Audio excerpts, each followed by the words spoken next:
Nang manalo ang bagong mayora sa San Roque, akala ng lahat ay bagong simula ito ng pagbabago. Ngunit sa likod ng kanyang ngiti, may isang lihim na matagal nang nakatago. Isang sumpa na bumabalot sa buong bayan sa bawat hating gabi. Ano ang sikreto na ito? At hanggang kailan tatagal ang dilim na bumabalot sa kanilang kapalaran? Abangan ang kwento ng sikreto ng bagong halal na mayora sa hating gabi, isang tunay na kwentong aswang na magpapanatag sa iyong gabi o magpapatibok sa iyong puso ng takot. Tahimik ang buong baryo ng San Roque. Kalaliman ng gabi. Walang ingay maliban sa huni ng mga kuliglig at kaluskos ng mga dahon. Bago pa lamang nahalal si Mayora Linda. Isang balo, tahimik at tila walang masyadong kaibigan. Ngunit minahal siya ng mga tao. Mabait, matulungin, at maganda kahit may edad na. Ngunit may kakaiba sa kanya. Sa tuwing sasapit ang kabilugan ng buwan, nawawala siya. Hindi siya makikita sa kanyang bahay. Wala rin sa munisipyo. Isang gabi, nagpasya si Mang Ruben, ang driver ng barangay patrol, na sundan si Mayora. Nakita niyang lumabas ito ng bahay, may suot na itim na saya, at may dalang maliit na sako. Tahimik itong naglakad papunta sa liblib na bahagi ng kagubatan. Sinundan niya ito mula sa malayo.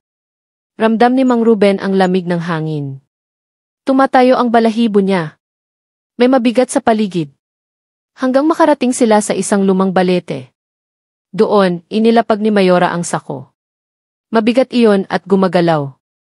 Maya-maya, binuksan niya ito. Isang batang lalaki ang laman, nakagapos at may busal sa bibig. Napasinghap si Mang Ruben. Hindi siya makagalaw. Tahimik na nagdasal habang pinagmamasdan ang susunod na mangyayari. Biglang nag-iba ang anyo ni Mayora. Lumaki ang kanyang mga kuko. Lumiwanag ang kanyang mga mata. Naging pula ang kanyang balat. At sa harap mismo ni Mang Ruben, bumagsak siya sa lupa at gumapang na parang hayop. Mabilis ang paggalaw niya. Nilapan niya ang bata na parang gutom na gutom. Napakagat si Mang Ruben sa sariling kamay para hindi mapasigaw. Tumulo ang luha niya sa takot at galit. Naduwag siyang lumapit. Alam niyang siya ang isusunod kung magpakita siya. Bigla siyang nadulas sa tuyong sanga. Napalingon si Mayora. Nagkatinginan sila. Ngunit hindi siya nilapitan nito. Umiti lang si Mayora. Isang ngiting may dugo sa labi. At bumulong. Ikaw na ang bahala sa susunod. Tumakbo si Mang Ruben pauwi. Halos hindi siya makahinga. Pagkarating sa bahay, nagsuka siya ng dugo. Ang kanyang anino, tila gumagalaw kahit hindi siya kumikilos. At sa likod ng kanyang tainga, may lumalabas na puting buhok. Simula noon, tuwing gabi, naririnig niya ang tinig ni Mayora. Ang sikreto, hindi nalihim kung ikaw ay bahagi na. Lumipas ang mga araw. Tahimik si Mang Ruben. Wala siyang sinabi kahit kanino. Ngunit tuwing kabilugan ng buwan, siya na ang nawawala. Baryong tahimik, muling binabalot ng takot. May nawawalang alaga. May nawawalang bata. At ang mga tao hindi na nagtatanong. Parang tanggap na nila ang kapalit ng katahimikan. Isang gabi, nakita si Mang Ruben sa gilid ng sementeryo. Nakatayo. Hindi kumikibo. Ang mga mata niya wala ng liwanag. Parang walang kaluluwa. Sa tabi niya may nakalibing na bagong hukay. Walang lapida. Walang pangalan. Lumapit ang isang batang sakristan. Tinanong siya, Tatay Ruben, anong ginagawa ninyo dyan? Dahan-dahan siyang lumingon. Ngumiti siya. Parehong ngiti ng dati niyang nakita kay Mayora. May bahid ng dugo sa kanyang gilagid. At ikaw, gusto mong malaman ang sikreto. Bumigat ang hangin. Naglaho ang bata kinabukasan. At sa loob ng simbahan, sa may likod ng altar, may bagong pinturang bahagi ng sahig. Medyo basa pa. Amoy pintura. Pero may naamoy ang kura paroko na hindi maipaliwanag. Parang malansa. Parang dugo. Mula noon, nag-iba ang kilos ni Mang Ruben. Tahimik pero palaging naroroon sa tuwing may nawawala. Si Mayora, lalo pang minahal ng bayan. Nagpatayo ng bagong paaralan. Nagkaloob ng libreng bigas. Ngunit sa bawat proyekto, may nawawala. Isa. Dalawa. Walang nagtatanong. Walang lumalaban. Dahil sa San Roque, ang sikreto ng leader ay lihim na ng buong bayan. Minsan gabi, dumating ang isang bagong pari sa San Roque. Si Padre Eladio, matapang, matalino at hindi madaling mabighani. Napansin niya agad ang kakaibang katahimikan ng lugar. Walang batang naglalaro sa labas tuwing dapit hapon. Walang ingay sa paligid kahit may handaan. At ang mga tao parang laging may kinatatakutan. Sa kanyang homilya, binanggit niya ang kadiliman. Ang kasalanang tinatago ng isang komunidad. Tahimik ang simbahan. Ngunit si Mayora, nakaupo sa harapan, nakangiti. Pagkatapos ng misa, kinausap siya ni Mang Ruben. Padre, hindi mo naiintindihan ang lugar na ito. May mga bagay na hindi mo dapat galawin. May balance kaming pinapanatili. Ngumiti si Padre Eladio. Kung may balanse, ibig sabihin may kabayaran. Hindi ba't ang demonyo rin ay marunong makipagkasundo? Tumalikod siya at iniwan si Ruben sa dilim.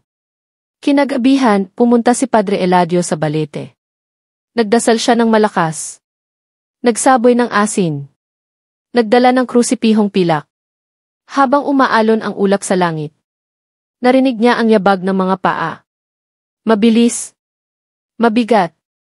Dumating si Mayora kasama si Ruben. Nag-iba na naman ang anyo ng Mayora. Ngunit hindi na siya ang dating halimaw na gumagapang. Ngayon, ang anyo niya ay kalahating babae, kalahating paniki. Maitim ang mga pakpak, mahaba ang mga kuko. At ang tinig niya ay parang maraming boses na nagsasalita. Ikaw lang ang pari na naglakas loob. Pero hindi ka na makakauwi. Tinapat ni Padre Eladio ang krusipihong pilak sa kanya. Sumigaw si Mayora. Napaatras. Umatungal si Mang Ruben, nanginginig, hawak ang ulo. Dumaan ang hangin na parang may dalang mga sigaw ng sanggol. Nagkulay pula ang lupa sa ilalim ng balete. At bumuka ito. Isang malaking bitak na tila bumubulwak ng usok at amoy na bulok na laman. Mula roon, may humahawak na kamay. Mahahaba, maitim at may kuko. Isa-isang hinila ang mga kaluluwang dati ng isinakripisyo. Pilit tumakbo si Padre Eladio, ngunit humawak sa kanyang balikat si Ruben. Padre, huli na. Naging parte ka na ng sikreto. Humigpit ang pagkakahawak ni Ruben sa balikat ng pari. Ramdam ni Padre Eladio ang lamig ng kanyang balat. Parang bangkay. Parang walang dugo. Pilit niyang inilapat muli ang krusipihong pilak sa noo ni Ruben. Sumigaw ito. Umusok ang balat. Ngunit hindi bumitaw. Hindi mo na ako maililigtas, Padre, bulong nito. Matagal na akong isinuko. Biglang sumingit si Mayora. Ang boses niya ay mas malalim na ngayon. Lahat ng pumipigil sinisingil. Humakbang siya palapit. Sa bawat hakbang, ang damo ay natutuyo. Ang hangin ay tumitigil. Wala nang kuliglig. Wala nang dahong gumagalaw. Pumintig ang lupa. Tumulo ang dugo mula sa punong balete. At sa bawat patak, tila may bumubulong. Isang pari, isang kaluluwa. Isang lihim, isang buhay. Hinawakan ni Padre Eladio ang kanyang rosaryo. Mabilis siyang nagdasal. Ngunit ang kanyang tinig ay tila nilulunod ng sigaw ng mga kaluluwang isinakripisyo. Mula sa bitak sa lupa, may umuusbong na aninong may sungay at mata ng apoy. Malapit na ito sa kanya. Ngunit sa huling sandali, may liwanag na bumalot sa kanyang katawan. Nagmula ito sa kanyang rosaryo. Yaring lumang pilak mula sa simbahang itinayo bago pa man dumating ang mga Kastila. Sumabog ang liwanag. Napaatras si Mayora. Sumigaw si Ruben. Umuga ang buong paligid. At sa isang iglap, nawala ang balete. Nawala ang bitak. Walang bakas ng dugo. Tahimik muli. Tumayo si Padre Eladio, nanginginig. Wala na si Mayora. Wala na rin si Ruben. Tila ba sila itinangay ng liwanag o tinaboy ng kadiliman?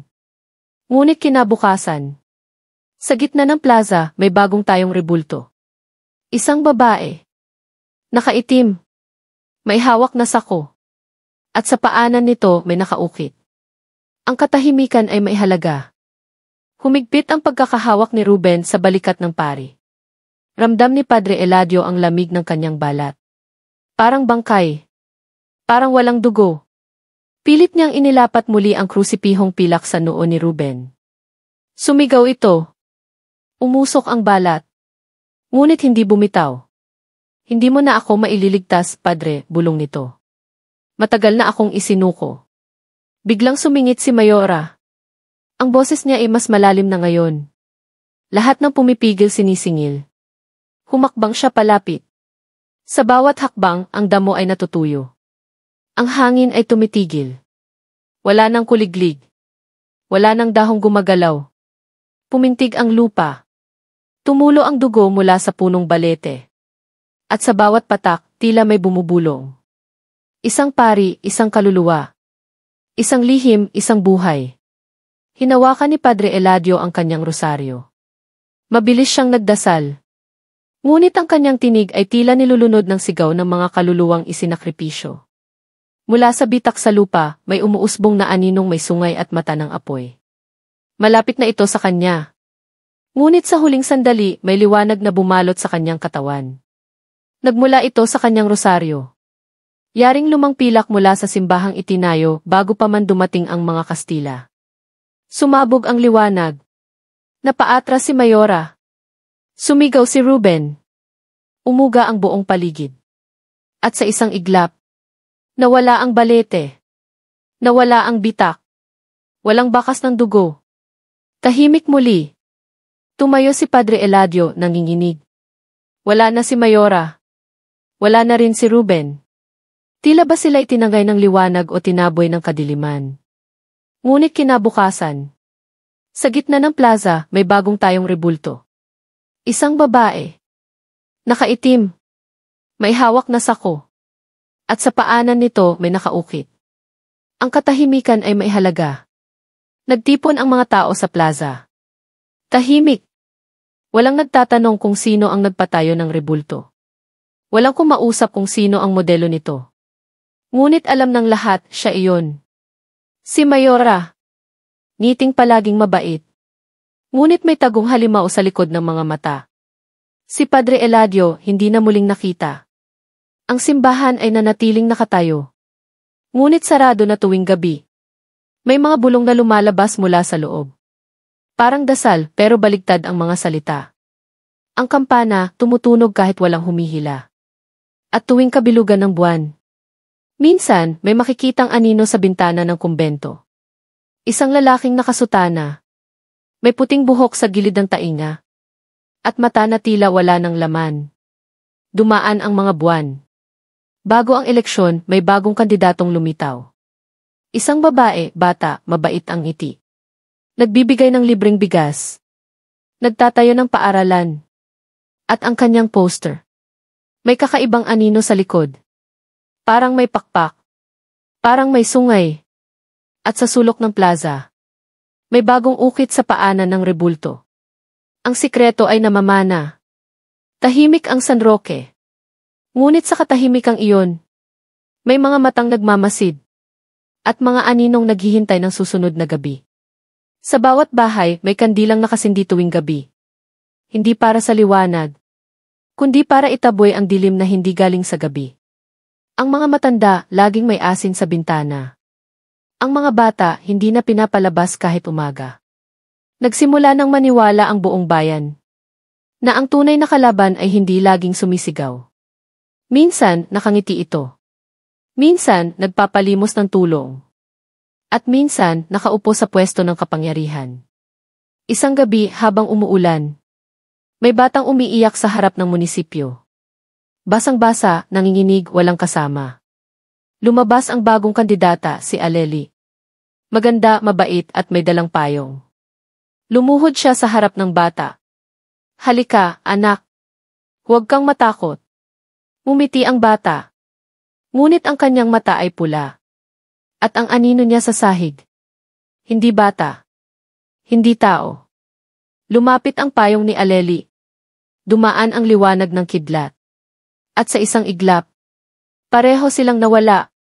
Sa kinabukasan, may bagong ukit na naman sa rebulto. Ang kadiliman ay hindi nawawala. Nagpapahinga lamang ito.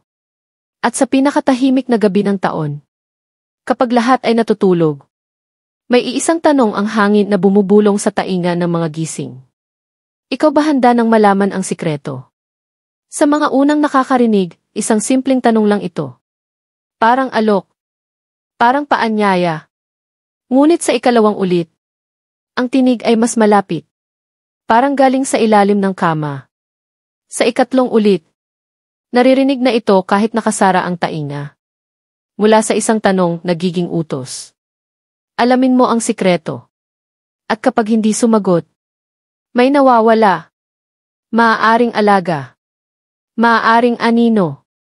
O minsan, kaluluwa ng sarili mong refleksyon. Si Mang Isko, ang karpintero ng baryo. Isang araw ay napansing walang anino. Naglalakad siya sa ilalim ng araw. Ngunit ang kanyang likod, walang kasunod na hugis sa lupa. Nagtanong siya sa kura. Ngunit wala na raw pari sa simbahan. Nagtanong siya sa kapitan. Ngunit ang sagot, ano nga ulit ang pangalan mo? At doon niya naunawaan. Unti-unti na siyang kinakain ng sikreto. Hindi basta binubunyag ang kasunduan. Kapag nalaman mo, isa ka ng bahagi. Kapag tinanggap mo, isa ka ng tagapasa. At kung ikaw ay tumanggi, isang hating gabi may darating sa pintuan mo. Kakatok ng 3 beses. Walang maririnig na salita. Ngunit kapag binuksan mo, wala kang makikitang tao. Hangin lang. At isang sako may gumagalaw sa loob. Kilala mo kung sino iyon. Isa sa mga nawala. Isa sa mga hindi naniwala. Isa sa mga tumangging malaman ang katotohanan. At sa gabing iyon, sa gitna ng ulan, sa ilalim ng rebulto ni Mayora, may bagong anyo na namumukadkad. Isang batang babae, nakangiti, may dalang maliit na sako. At sa kanyang likuran, may aninong may pakpak, na hindi kailanman umaalis. Ang batang babae ay si Tala. Tahimik, masunurin at laging nasa unahan tuwing flag ceremony. Walang nakakaalam kung saan siya nakatira. Walang magulang na lumalapit sa paaralan. Ngunit palaging malinis ang kanyang uniforme. Palaging may baong pagkain. Palaging nakangiti. Isang araw, nawala ng guro sa klase nila. Biglaan. Tumigil sa pagpasok si Ma'am Liza. Walang paliwanag. Walang pamamaalam. At si Tala. Siya na ang nagsusulat sa pisara. Siya na rin ang nagtatawag ng recitation. Walang kumukontra. Walang nagtatanong. Hanggang isang araw, may bagong estudyanteng dumating. Si Carlo, transferee mula Maynila. Matapang. Mabusisi. At hindi natatakot sa anino. Napansin niya agad ang kakaiba kay Tala. Hindi siya kumukurap. Wala siyang refleksyon sa bintana. At tuwing tanghalian, hindi siya nginunguya ang pagkain. Hinahawakan lang ito tapos nawawala. Isang hapon, sinundan siya ni Carlo pauwi. Nakasuot si Tala ng puting bestida. Bitbit ang parehong sako. Tahimik siyang naglakad papalayo sa baryo. Pumasok sa gubat. Mula sa malayo, sinundan siya ni Carlo. Kinakabahan. Pero determinado. Hanggang sa makarating sila sa ilalim ng lumang rebulto sa masukal na bahagi ng gubat. Hindi ito tulad ng rebultong nasa plaza. Mas luma. Mas madilim ang mukha. At nakangiti ng mas malalim. Inilapag ni Tala ang sako. Bumukas ito. At mula roon, lumabas ang isang maliit na nilalang. Hubad, may balat na parang pinatuyong dahon. At may mata na kulay berde. Tumakbo ito papunta sa ilalim ng rebulto. At tila nilamon ng anino. Napatras si Carlo. Nabigla. Nang humakbang siya pabalik. Naputol ang sanga sa ilalim ng kanyang paa. Kumaluskos. Lumingon si Tala. Ngunit hindi nagulat. Umiti lang siya dahan-dahan. At nagsalita sa tinig na hindi kanya. Tinig ng matandang babae. Tinig ng Mayora. Ah, Carlo, matalino ka. Gusto mo bang malaman ang sikreto? Hindi agad nakasagot si Carlo. Parang may malamig na kamay na humawak sa kanyang lalamunan. Nanigas ang kanyang mga tuhod. Ang mga dahon sa paligid ay tumigil sa paggalaw. Parang walang hangin. Parang wala ng oras. Si Tala o kung sino man ang nasa loob niya ay lumapit. Hindi na siya mukhang bata. Ang kanyang mga mata ay unti-unting nagiging itim. Wala nang puti. Walang damdamin. Isang malalim na hukay ang tumambad sa likod ng rebulto. Walang laman. Ngunit sariwa ang lupa. At sa gilid nito may ukit sa sinaunang baybayin. Hindi ito nababasa ni Carlo pero tila nauunawaan ng kanyang puso. Ang sinumang tumangging makibahagi, bulong ni Tala, ay magiging bahagi ng lupa. Napalunok si Carlo. Ang kanyang kamay nanginginig habang hawak ang rosaryong iniwan sa kanya ng kanyang lola. Matagal nang patay si lola. Ngunit bigla niyang naalala ang huling bili nito. Kapag dumating ang gabi na hindi mo maipaliwanag, huwag kang magsalita. Huwag kang tumanggi. Huwag kang sumagot. Ngunit ngayon huli na. Nakapagsalita na siya sa kanyang isipan. Naisip na niyang gusto niyang malaman ang sikreto. At sapat na iyon. Lumapit si Tala. Isinawsaw ang kamay sa lupa ng hukay. May sumirit na usok. May umalulong mula sa ilalim. At ang paligid ni Carlo ay tila nabaligtad. Ang mga puno nagsimulang tumayo sa kisame ng langit. Ang lupa lumambot sa ilalim ng kanyang mga paa. At ang tinig na boses ng daan-daang kaluluwa. Sabay-sabay na bumulong. Maligayang pagdating, Carlo. Isa ka na sa amin. Sumabog ang liwanag mula sa rosaryo ni Carlo. Ngunit hindi tulad ng inaasahan. Hindi ito nagtaboy ng dilim. Sa halip, tinanggap ito ng lupa. Kinain ng hukay ang liwanag. At sa gitna ng kanyang dibdib, naramdaman ni Carlo ang pagputok ng malamig na apoy. Hindi ito masakit. Hindi rin mainit. Ngunit parang may binubura sa loob niya. Mga alaala. Mga pangalan. Ang tunog ng boses ng kanyang ina. Ang amoy ng kanyang kwarto. Ang lasa ng candy noong una siyang nag-aral. Unti-unting nawala. At ang pumalit. Mga larawan ng gubat na hindi niya napuntahan. Mga mukhang hindi niya kilala. Mga salitang hindi sa kanya. Tumulo ang luha sa kanyang mga mata. Hindi dahil sa takot. Hindi dahil sa sakit. Kundi dahil sa pagkaalam. Na totoo nga ang babala. Na ang sikreto ay hindi basta inaalo. Ito ay isinusumpa. Tumingin si Tala sa kanya. Ngumiti. Ngayong alam mo na, Carlo. Ikaw na ang tagapasa. Tumalikod siya at naglakad palayo. Iniwan si Carlo sa harap ng rebulto. Tahimik. Nakatayo. At sa kanyang kamay. Hawak na niya ang sako. Mabigat. May gumagalaw sa loob. At sa likod ng kanyang isipan.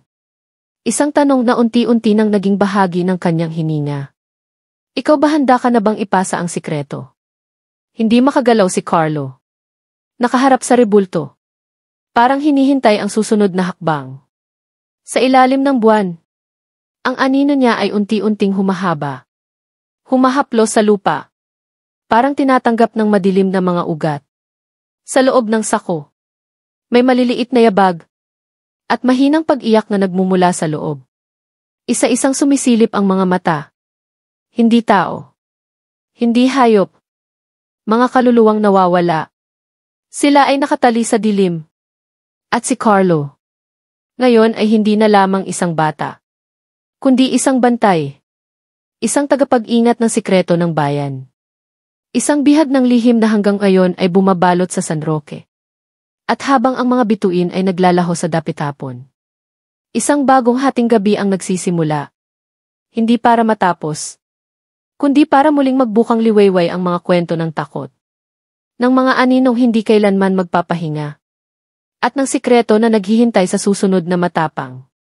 Na handang malaman ang katotohanan. Ang hangin sa San Roque ay malamig na ngayong gabi. Parang may mga matang nagmamasid sa bawat sulok.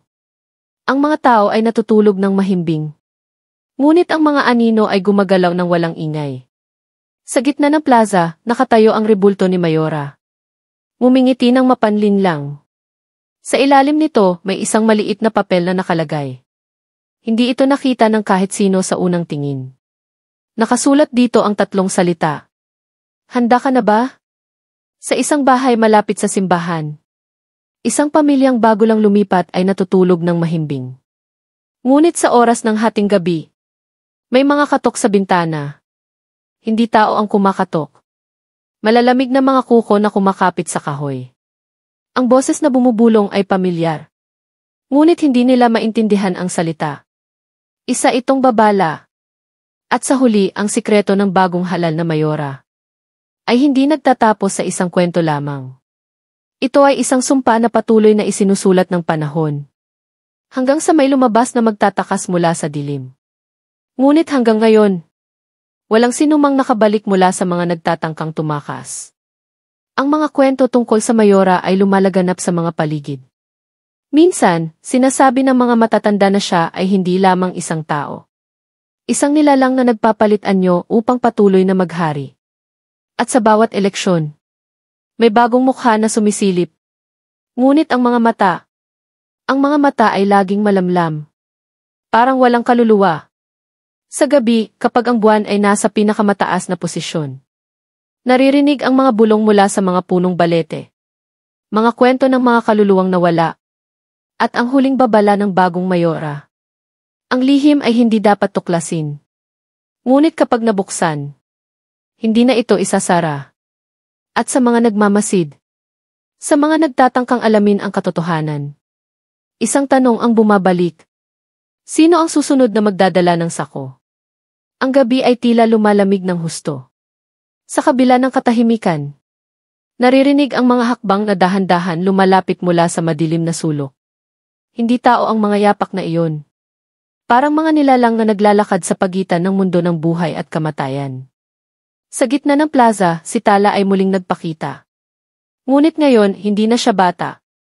Ang kanyang ngiti ay mas malalim. At ang kanyang mga mata ay naglalaman ng lihim na hindi kailanman ipapahayag. Humarap siya sa rebulto ng mayora. Hinawakan ang sako na dati ng hawak ni Carlo. Nagbukas ang sako. At mula rito, lumabas ang malamlam na ilaw na kumikislap sa dilim. Nilapitan niya ang mga nilalang na nakatali sa anino. At isang malakas na tinig ang bumulalas. Ang sikreto ay buhay. At ang buhay ay hindi matatapos. Hanggang sa huling hininga, magpapatuloy ang kwento ng bagong mayora. Sa likod ng madilim na gubat, isang bagong anino ang unti-unting sumusulpot. Handang isulat ang susunod na kabanata ng lihim na ito. Sa pagdampi ng hangin sa paligid, parang may malamig na bulong na dumaan sa mga dahon ng puno. Muling nanahimik ang buong San Roque. Ngunit sa puso ng bawat tao, may kinikilabutan na hindi maipaliwanag. Sa ilalim ng mga bintana ng munisipyo, may mga anino na nagkukubli at nagmamasid. At sa bawat pagtibok ng puso, parang naririnig ang paghinga ng isang nilalang na hindi pa tapos. Habang ang buwan ay unti-unting lumalubog, isang batang lalaki ang naglakad palapit sa plaza. Hindi siya kilala ng mga tao. Ngunit sa kanyang mga kamay, hawak niya ang isang sako na kahawig ng sa mayora. Ang mga mata niya ay maliwanag. Tila ba may apoy na naglalagablab sa loob. Habang tumitindig siya sa harap ng rebulto, isang tinig mula sa madilim ang bumulong. Handa ka na bang dalhin ang sikreto? At ang batang iyon ay ngumiti. Parang alam na niya ang lahat ng sagot. Ang mga bituin ay kumikislap ng mas maliwanag sa gabing iyon. Ang hangin ay humahaplos sa mukha ng batang lalaki. Dahan-dahan niyang binuksan ang sako. Mula sa loob, may bumagsak na mga dahon na parang naglalakad. Unti-unting nabuo ang isang anino. Isang anyo na tila sumasalamin sa lahat ng nagdaan. Ang aninong iyon ay tumingin sa bata. At sa isang huni na malademonyo, sinabi, "Ngayon, ikaw na ang magdadala ng lihim. At ang sikreto ay iyong buhay." Habang ang buwan ay sumisilay sa likod ng mga ulap, ang bagong mayora ng San Roque ay naglakad palayo. Bitbit ang bigat ng sumpa. At ang mga aninong naglalaro sa dilim ay muling naghanda. Dahil sa San Roque, walang lihim ang hindi nagkakaroon ng kapalit. At sa bawat hakbang ng bagong mayora, sumasabay ang mga bulong ng hangin. Mga kwento ng mga nawawala, ng mga nagbago, at ng mga nagtiis sa madilim na lihim. Ang mga ilaw sa bahay ay unti-unting namamatay. Ang mga tao, hindi mapakali sa kanilang mga panaginip. Dahil alam nila na ang sikreto ng bagong halalan ay hindi natatapos. Ito ay patuloy na umiikot. Parang isang gulong na hindi humihinto. At sa likod ng mga anino, may mga matang nagmamasid. Handang pumili ng susunod na tagapagmana ng sumpa. Hanggang sa muling hating gabi, kapag ang lahat ay natutulog na, ang sikreto ay muling magbubukas ng kanyang mga pakpak at hahaplos sa San Roque ng malamig na hangin ng katotohanan. Sa pag-ikot ng mundo sa hating gabi, isang bagong alon ng dilim ang dumaan sa San Roque. Ang mga puno ay yumuko, parang nagbigay galang sa isang hindi nakikitang hari. Ang mga hayop ay naglaho sa kanilang mga lungga, at ang mga tao ay nanatiling nakakandado sa kanilang mga bahay. Sa isang sulok ng plaza, may isang matandang babae na nagbabantay sa mga mata ng bayan. Si Aling Rosa, kilala sa kanyang mga kwento ng kababalaghan. Ngunit ngayong gabi, siya ang may lihim na itinatago. Isang lihim na hinding-hindi niya inakalang mabubunyag. Habang ang oras ay patuloy na tumatakbo, at ang mga anino ay dahan-dahang lumalalim. Si Aling Rosa ay humarap sa dilim, at sa malamyos niyang tinig, binanggit ang isang pangalan. Si Aleli. At ang katahimikan ay naputol ng isang malamig na hangin. Na tila ba sumagot? Si Aleli ang tunay na mayora ng San Roque. Sa pagdinig ng pangalang iyon, nag-iba ang hangin sa paligid. Parang may mga matang nagbukas mula sa dilim.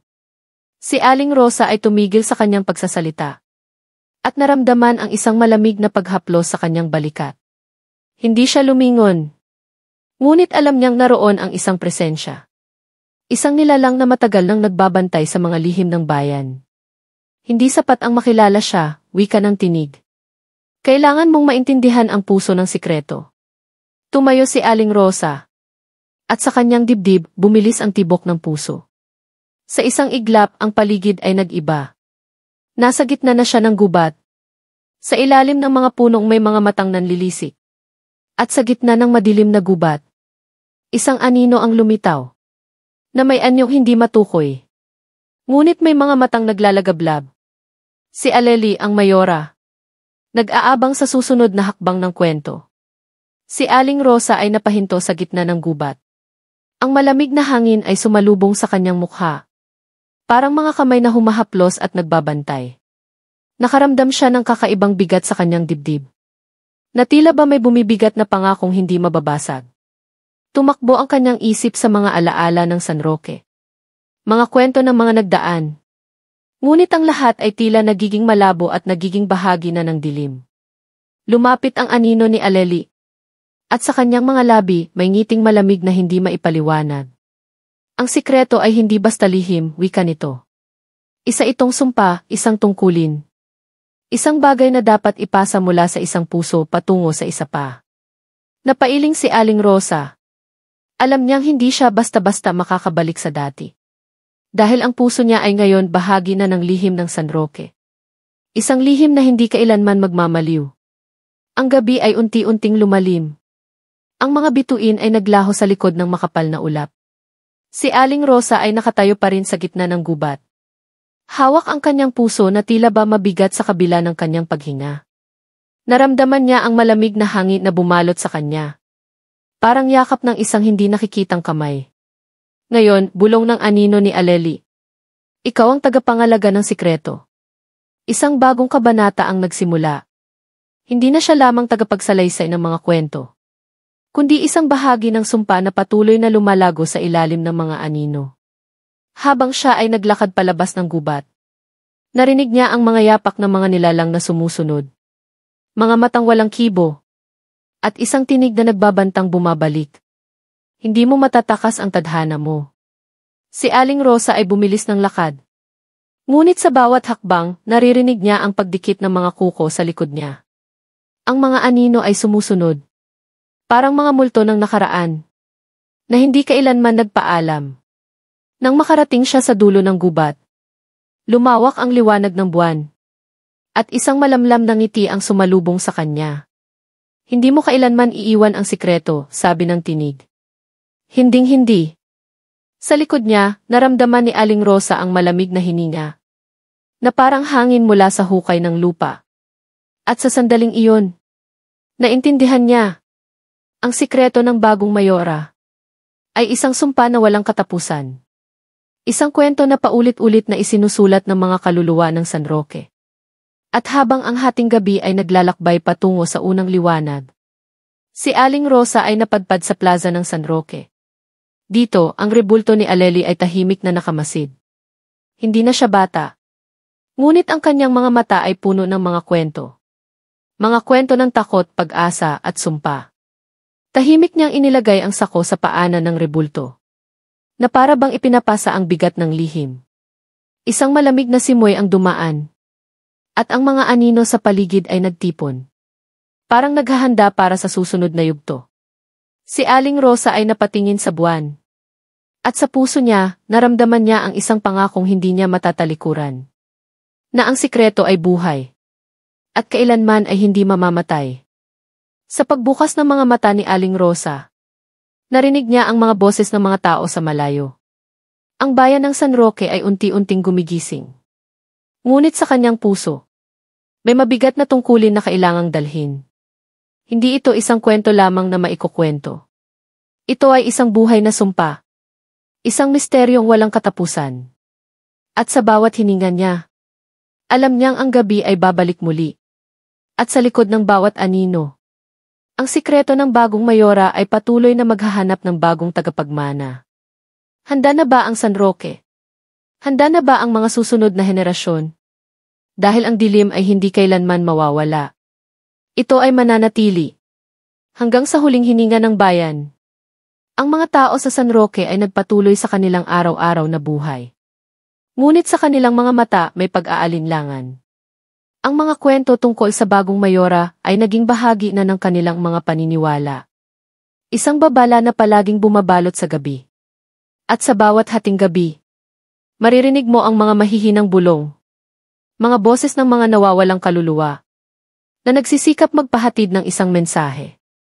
Isang paalala na sa likod ng bawat ngiti at sa bawat mukha na tila normal, nakatago ang isang lihim na patuloy na naghahanap ng tagapagmana at isang sumpang kailanman ay hindi mawawala.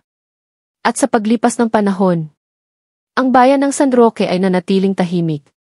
Ngunit hindi kailanman nakalimot sa mga kwentong bumabalot sa kanilang gabi. Ang sikreto ng bagong mayora ay naging isang alamat.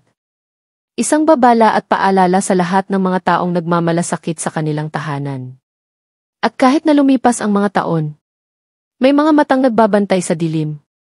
Handang ipasa ang sumpa sa mga susunod na matatapang.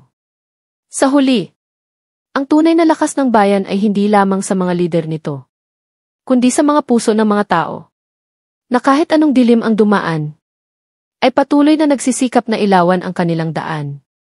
At dito nagtatapos ang kwento ng sikreto ng bagong halalan. Ngunit ang aral nito ay mananatiling buhay. Hanggang sa dulo ng panahon,